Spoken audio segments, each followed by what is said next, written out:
नमस्कार मित्रों, आप देख रहे हैं द भारत शो। दिल्ली हिंसा जो हुई जहांगीरपुरी में, उसके बारे में हम विस्तार से बात करेंगे, लेकिन उससे पहले आपको एक वीडियो दिखाते हैं। ये वीडियो है सोनू चिकना उर्फ यूनुस इमाम की। दरअसल सोनू चिकना को दिल्ली पुलिस ने अच्छे से खुरदुरा किया है। देखिए ये वीडियो, उसके बाद हम आगे चर्चा करते हैं।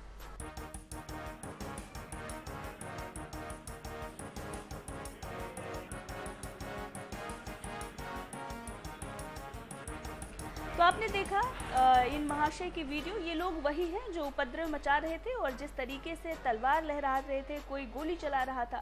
उस वक्त तो इन्हें लग रहा था कि इस्लामिक देश में रह रहे हैं, यहाँ देश में कानून व्यवस्था तो कुछ है नहीं। और वैसे दिल्ली में अगर देखा भी जाए तो गृह मंत्री अमित शाह के हाथ में तो सत्ता है, लेकिन कुछ खास कमाल कर नहीं पाए। 2020 में हमने देखा हिंदुओं पर अटैक हुआ, उनका सबसे ज्यादा जान माल का नुकसान हुआ। और 2022 में भी कुछ वैसा ही हुआ है, कुछ बदला नहीं है। लेकिन उसके बाद भी सख्त कार्रवाई के नाम पर क्या मिला है? झुनझुना।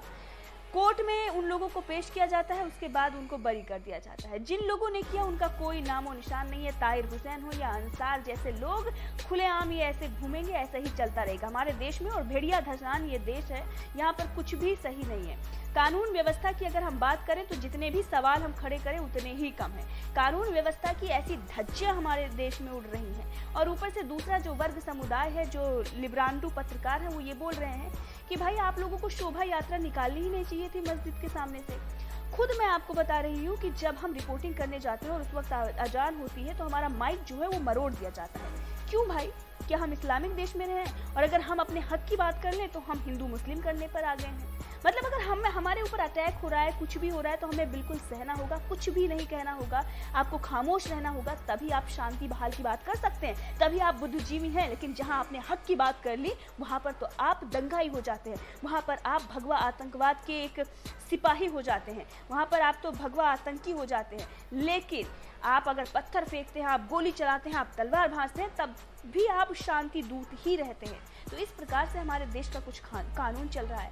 अगर उत्तर प्रदेश की हम बात करें तो उत्तर प्रदेश में योगी सरकार आने के बाद से कानून व्यवस्था बहुत अच्छे से सुधरी है। और कानून व्यवस्था ऐसे ही मुख्यमंत्री के हाथ में होनी चाहिए। हम तो कहते हैं कि गृह मंत्रालय अमित शाह को छोड़ देना चाहिए और अब योगी आदित्यनाथ को हमारे देश का गृह मंत्रालय भी दे देना चाहिए, ताकि हमारे देश के जो भी दंगाई माफिया गुंडे हैं उन लोगों को एक बार समझ में जाना चाहिए कि देश में अगर कुछ भी उपद्रव करते हैं तो उसका खामियाजा उनको किस प्रकार से भुगतना पड़ेगा।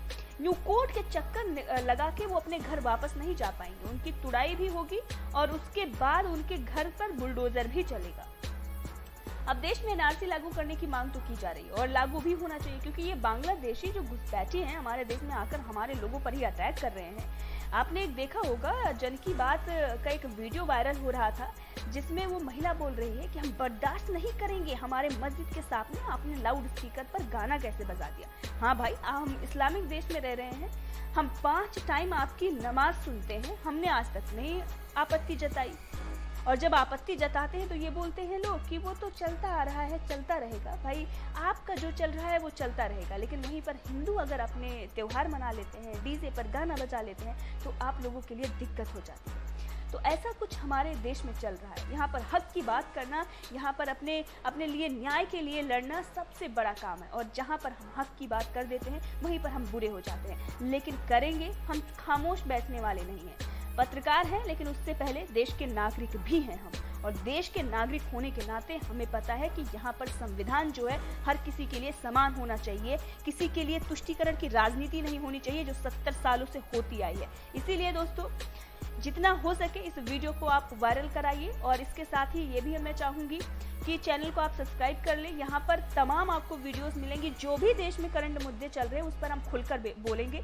किसी से ना डरते हो और ना डरेंगे, खुलकर बोलेंगे। और जो भी आएगा रास्ते में हम उसको बताएंगे कि देश का कानून जो है, संविधान है, वो सबके लिए एक समान है। और उसी देश के कानून और संविधान के तहत ही बोलने का हक भी हमें है। फ्रीडम ऑफ एक्सप्रेशन है, फ्रीडम ऑफ स्पीच है, फ्रीडम ऑफ रिलीजन है।